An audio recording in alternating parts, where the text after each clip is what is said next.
Tayo mga idol, ang ating tinatahik. Bigyan natin yung bawat side. Bawat yan mga idol.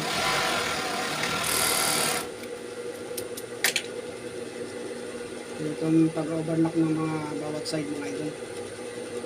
Para malinis siyang malinis siyang pinang. Gagawin natin yung bawat side.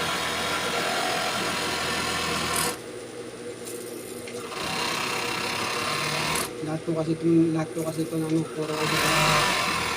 puro overlock ito lahat mga idol. Lahat ng side.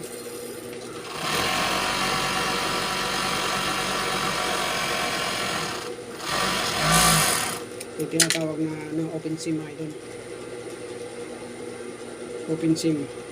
Kailangan naka-open lahat ng bawat side